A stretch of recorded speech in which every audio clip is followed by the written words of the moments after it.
যখন মক্কার কুরাইশদের মুসলিমদের ওপর অত্যাচার অসহনীয় পর্যায়ে পৌঁছে গেল, রাসূল সাল্লাল্লাহু আলাইহি ওয়াসাল্লাম তাঁর সাহাবীদের বললেন, এই শহর তোমাদের জন্য সংকুচিত হয়ে পড়েছে।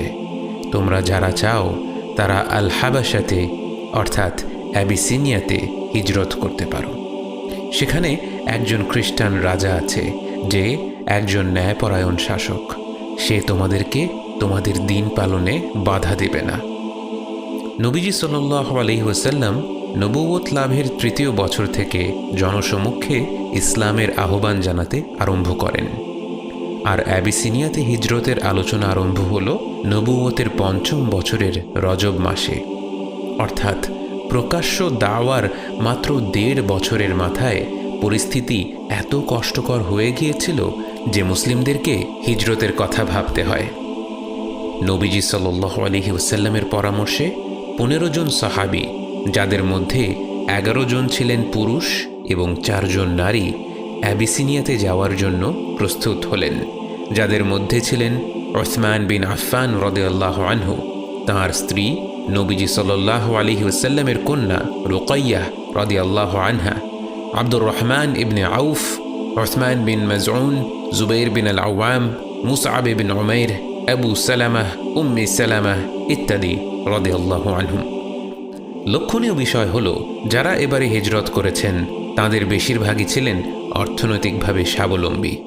এর কারণ হল বিলাল, খব্বাব, ইবনে মাসউদ, আম্মার রাদিয়াল্লাহু আনহুমের মতো যারা দাস ছিলেন, যাদের উপর মুশরিকদের অত্যাচার ছিল সবচেয়ে কঠোর, তাদের মক্কা ছাড়ার সুযোগ ছিল না। অ্যাবিসিনিয়ার অধ্যায়ের ব্যাপারে উম্মে সালামাহ রাদিয়াল্লাহু আনহা বর্ণনা করে বলেন, আমরা একটি ভালো দেশে ভালো প্রতিবেশীদের মাঝে বসবাস করতে লাগলাম। আমাদের দিন পালনের ব্যাপারে আমরা ছিলাম সম্পূর্ণ নিরাপদ। অ্যাবিসিনিয়াতে হিজরতের পরবর্তী সময়ের কথা। রমাদান মাস চলে এসেছে। নবীজি সাল্লাল্লাহু আলাইহি ওয়াসাল্লাম কাবার সামনে দাঁড়িয়ে সূরা নাজম তেলাওয়াত করছেন। দৃশ্যটা একবার কল্পনা করে দেখুন। পৃথিবীর সবচেয়ে পবিত্রতম স্থানে, সৃষ্টি জগতের সবচেয়ে পবিত্র কণ্ঠে পবিত্র কোরআন তেলাওয়াতের ধ্বনি ভেসে আসছে। আশেপাশের সবাই চুপ করে বিমোহিত হয়ে শুনতে লাগল। নবীজি সাল্লাল্লাহু আলাইহি ওয়াসাল্লাম তেলাওয়াত করলেন,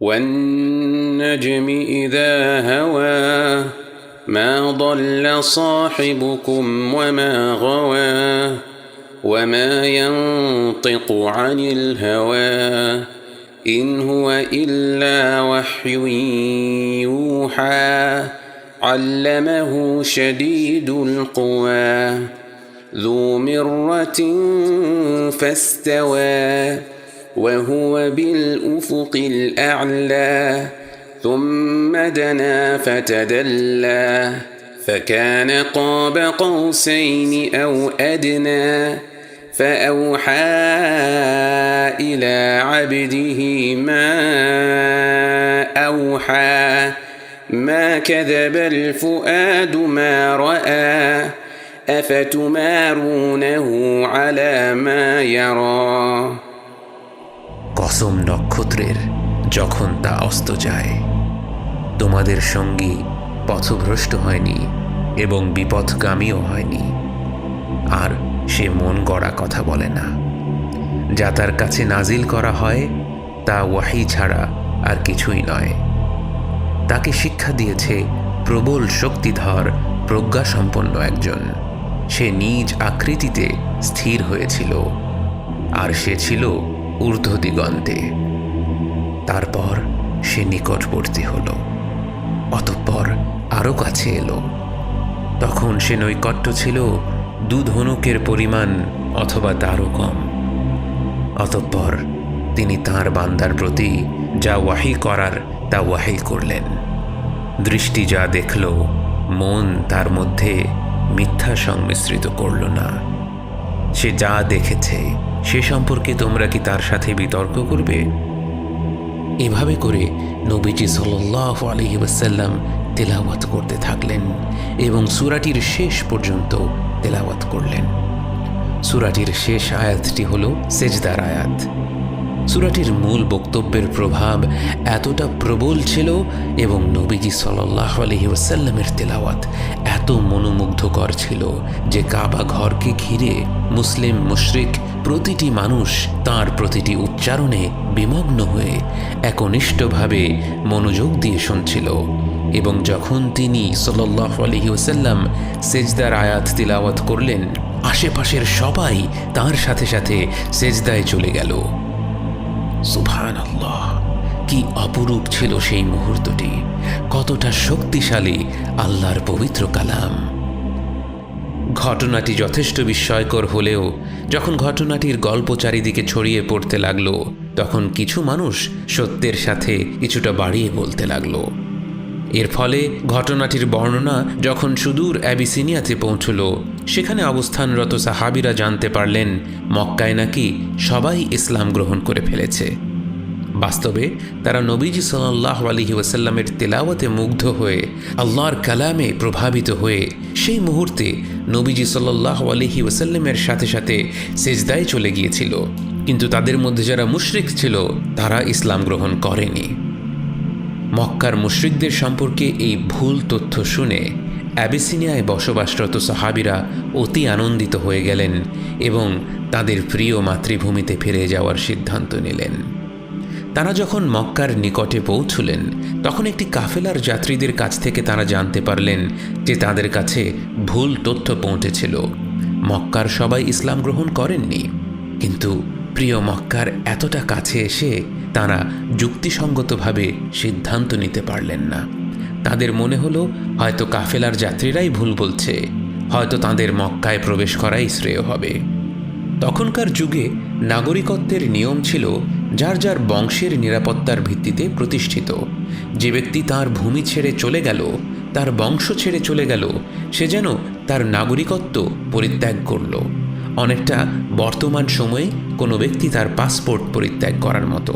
যখন অ্যাবিসিনিয়া ফেরত সাহাবীরা মক্কায় প্রবেশ করলেন, তারা মক্কার নাগরিক হয়ে প্রবেশ করলেন না, বরং নিজ জন্মভূমিতেই শরণার্থী হয়ে প্রবেশ করলেন। মানসিকভাবে সেই পরিস্থিতিটি কতটা কষ্টকর ছিল তাদের জন্যে। কিছু কিছু সাহাবীরা তাদের পরিচিতদের কাছে নিরাপত্তার আবেদন করলেন, আর বাকিরা নিরাপত্তাহীন হয়েই মক্কায় বসবাস করতে লাগলেন। কিন্তু মক্কা ফেরার পর তাদের কাছ থেকে মক্কার মুসলিমদের মাঝে অ্যাবিসিনিয়ার দিনগুলোর কথা ছড়িয়ে পড়তে লাগলো। কত নিরাপদে তারা দিন কাটিয়েছিলেন। তাদের দিন পালনে ছিল না কোনো বাধা, ছিল না নির্যাতনের কোনো ঝুঁকি। তাদের অভিজ্ঞতাগুলোর কথা শুনে এবার মুসলিমদের একটি বড় দল সিদ্ধান্ত নিলেন তারা সবাই মিলে দ্বিতীয়বারের মতো অ্যাবিসিনিয়াতে হিজরত করবেন। অনুমান করা হয় এবারে ৮০ জনেরও বেশি সাহাবী অ্যাবিসিনিয়ায় যাওয়ার জন্য প্রস্তুত ছিলেন এবং এ দলকে নেতৃত্ব দিচ্ছিলেন নবীজি সাল্লাল্লাহু আলাইহি ওয়াসাল্লামের আপন চাচাতো ভাই জাফর ইবনে আবি তালেব রাদিয়াল্লাহু আনহু। সে সময় মক্কার মোট জনসংখ্যাই ছিল আনুমানিক ৮০০-র মতো। তার মধ্যে থেকে ৮০ জন দেশ ছেড়ে চলে যাওয়া মানে মোট জনসংখ্যার ১০% দেশান্তরী হওয়া। এই দ্বিতীয় হিজরতটি তাই কুরাইশদের জন্য একটা লজ্জাজনক অধ্যায় ছিল। তাই তারা সিদ্ধান্ত নিল তারা অ্যাবিসিনিয়ার নেতা নাজাশিকে মুসলিমদের বিরুদ্ধে অবস্থান নিতে প্ররোচিত করবে এবং সব মুসলিমদেরকে ফিরিয়ে আনবে। এই মিশনের জন্য আমর ইবনুল আস এবং আরেকজন কুরাইশিকে নির্ধারণ করা হলো। আমর ইবনুল আস ছিলেন অত্যন্ত বুদ্ধিমান একজন রাজনীতিবিদ এবং বাচন শিল্পে ভীষণ পারদর্শী। কুরাইশের এই দুজন প্রতিনিধি দামি দামি উপহার নিয়ে প্রথমে নাজাশির মন্ত্রীদের সাথে সাক্ষাৎ করতে গেল। এরপর তারা বলল, আমাদের অঞ্চল থেকে এক দুর্বৃত্তের দল আপনাদের এই মহান রাজ্যে এসে বসবাস করছে। আমরা তাদের আমাদের দেশে ফিরিয়ে নিতে চাই। আমরা যখন মহামান্য নাজাশির সাথে আলাপ করব, আমাদের উপহারগুলো আপনারা দয়া করে স্মরণে রাখবেন। পরের দিন তারা নাজাশির সাথে সাক্ষাৎ করার সুযোগ পেল। তারা তার জন্যেও জাঁকজমকপূর্ণ উপহার পেশ করে তাকেও একই কথা বলল, আমাদের দেশ থেকে কিছু দুর্বৃত্তরা পালিয়ে আপনার দেশে এসে বসবাস করছে। তারা একটি নতুন ধর্ম আবিষ্কার করেছে। তারা আমাদের ধর্মও পরিত্যাগ করেছে, অথচ আপনাদের ধর্মও মেনে নেয়নি। আমাদের নেতারা আমাদেরকে আপনার কাছে এই আশায় পাঠিয়েছেন যে আপনি তাদেরকে আমাদের হাতে তুলে দেবেন, যেন আমরা তাদেরকে আমাদের দেশে ফেরত নিয়ে যেতে পারি।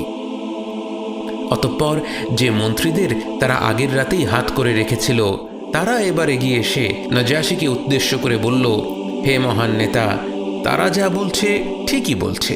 তাদের দেশের লোকদের তাদের কাছে ফিরিয়ে দেওয়াটাই সমীচীন হবে। তারা যেভাবে ভালো মনে করে সেভাবেই তাদের বিচার করবে। এবং এবার নবীজি সাল্লাল্লাহু আলাইহি ওয়াসাল্লামের কথার সত্যতা প্রকাশ পেল। নাজাশি যে একজন সৎ এবং ন্যায়পরায়ণ নেতা ছিলেন তা প্রমাণ করে তিনি বললেন, আমি তাদের পক্ষটা না শুনে কখনোই তাদের ফিরিয়ে দিতে পারি না। অতঃপর মুসলিমদেরকে ডেকে পাঠানো হলো।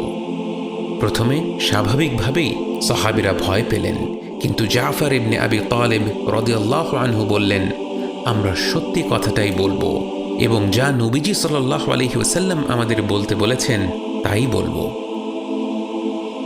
নাজাশির দরবারে জাফর রাদিয়াল্লাহু আনহু প্রবেশ করলেন এবং আত্মসম্মান বোধের সাথে মাথা উঁচু করে তিনি নাজাশির দিকে এগিয়ে গেলেন।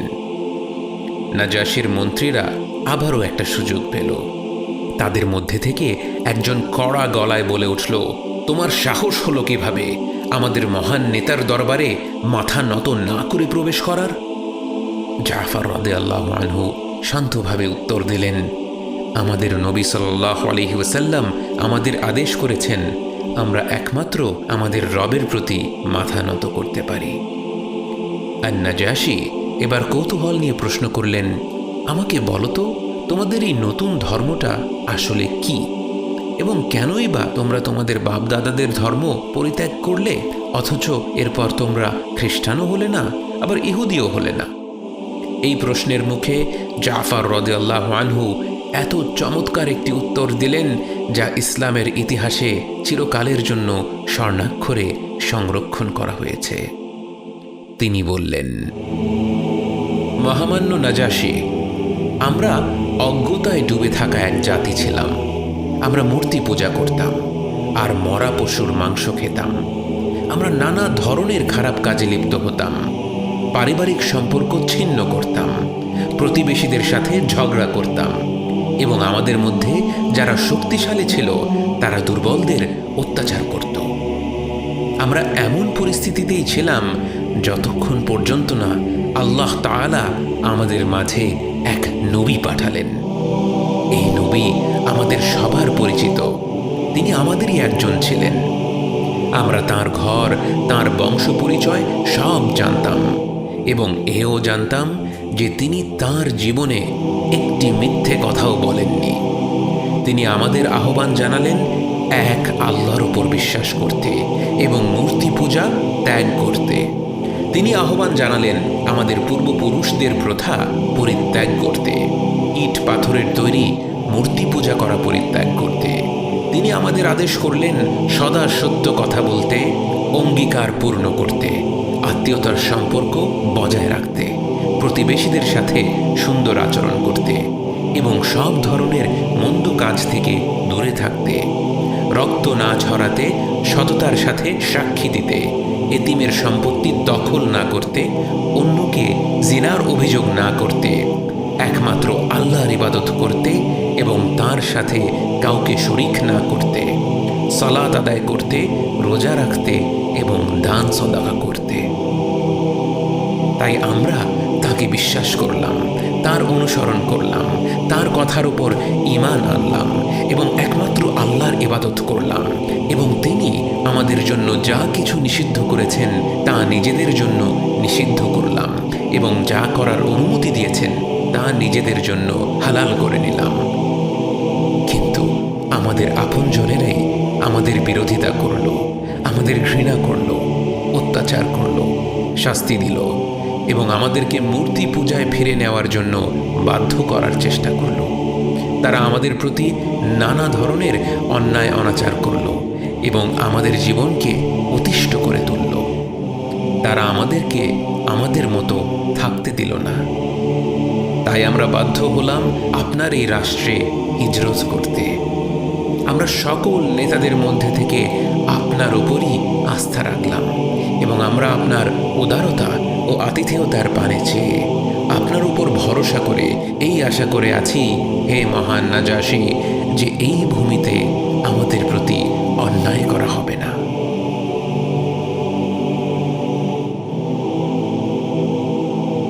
জাফর রাদিয়াল্লাহু আনহুর বক্তব্যে দরবারের সকলেই মুগ্ধ, বিশেষ করে আন-নাজাশী। তিনি জিজ্ঞেস করলেন, তোমাদের ধর্মে কি কোনো ওয়াহী নাজিল হয়েছে? আমাকে শোনাতে পারবে? জাফর রাদিয়াল্লাহু আনহু বললেন, জি, পারব। এবং এরপর জাফর রাদিয়াল্লাহু আনহু সূরা মারইয়াম তেলাওয়াত করা আরম্ভ করলেন। এখানেও জাফর রাদিয়াল্লাহু আনহুর বুদ্ধিমত্তার পরিচয় পাওয়া যায়। যেহেতু অ্যাবিসিনিয়া ছিল খ্রিস্টান দেশ, তিনি এমন একটি সূরা বেছে নিলেন যেখানে মারিয়াম আলাইহিস সালাম ও ঈসা আলাইহিস সালামের ঘটনা বর্ণনা করা আছে। তাঁর তিলাওয়াতের প্রভাব এত প্রবল ছিল যে আরবি ভাষা না জানা সত্ত্বেও মানুষের চোখে পানি চলে এলো। যখন নাজাশীকে আয়াতগুলোর অনুবাদ শোনানো হলো, তিনি কাঁদতে আরম্ভ করলেন।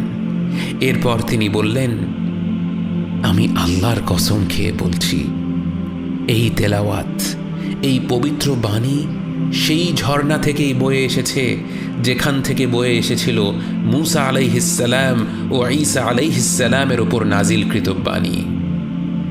এবং এরপর তিনি আমর ইবনুল আসকে উদ্দেশ্য করে বললেন, তোমরা এখান থেকে চলে যাও, আমি কখনো তাদেরকে তোমাদের হাতে তুলে দেব না।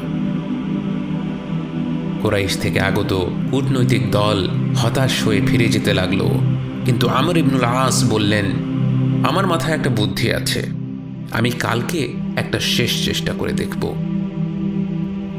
পরের দিন আমর ইবনুল আস আরেকবার নাজাশীর সাথে সাক্ষাতের অনুমতি ম্যানেজ করলেন এবং নাজাশীকে বললেন, হে নাজাশী, আমরা আপনাকে এই নতুন ধর্মাবলম্বীদের ব্যাপারে একটা কথা জানাতে ভুলে গিয়েছিলাম। তারা আপনাদের ঈশ্বর যীশু খ্রিস্টের ব্যাপারে অত্যন্ত আপত্তিকর কথাবার্তা বলে বেড়ায়। এ কথা শুনে নাজাশী আবারও জাফর রাদিয়াল্লাহু আনহুকে ডেকে পাঠালেন এবং জিজ্ঞেস করলেন, এ কথা সত্যি কিনা। উত্তরে জাফর রাদিয়াল্লাহু আনহু বললেন, হে মহান নাজাশী, আমরা ঠিক তাই বলি যা আমাদের নবী সাল্লাল্লাহু আলাইহি ওয়াসাল্লাম আমাদের জানিয়েছেন, যে ঈসা আলাইহিস সালাম ছিলেন আল্লাহর বান্দা, একজন মহান নবী এবং আল্লাহর কালিমা। মা মারিয়াম আলাইহিস সালাম ছিলেন তাঁর কুমারী মাতা। এবং এবার নাজাশীর নিজের বিশ্বাসও প্রকাশ পেল। দেখা গেল যে নাজাশী আপাতদৃষ্টিতে খ্রিস্টান ধর্মাবলম্বী হলেও মনে মনে তার কাছে ট্রিনিটি বা একের ভেতরে তিন ঈশ্বরের বিষয়টি বিশ্বাসজনক মনে হতো না। তিনি তাঁর হাতে একটি ছোট্ট ডাল নিয়ে বললেন, আল্লাহর কসম, তুমি যা বলেছ তা স্বয়ং যীশু খ্রিস্ট যা বলেছেন তা থেকে এই ডালের পরিমাণও ভিন্ন নয়। অর্থাৎ তুমি আর ঈসা আলাইহিস সালাম একেবারে একই বাণী প্রচার করছ। এবার নাজাশী আমর ইবনুল আস এবং তাঁর সাথীকে ফেরত পাঠিয়ে দিলেন এবং সে সাথে তারা যে সকল উপহার নিয়ে এসেছিল সেগুলোও ফেরত দিয়ে দিলেন। উম্মে সালামা রাদিয়াল্লাহু আনহা সে ঘটনাটি বর্ণনা করে বলেন, তারা দুজন একেবারে অপদস্থ অপমানিত হয়ে সেখান থেকে গেল এবং আমরা সেই রাজ্যে তাদের সর্বোত্তম আতিথেয়তা এবং চমৎকার প্রতিবেশীদের মাঝে বসবাস করতে লাগলাম, আবার নবী সাল্লাল্লাহু আলাইহি ওয়াসাল্লামের সাথে সম্মিলিত হওয়ার আগ পর্যন্ত।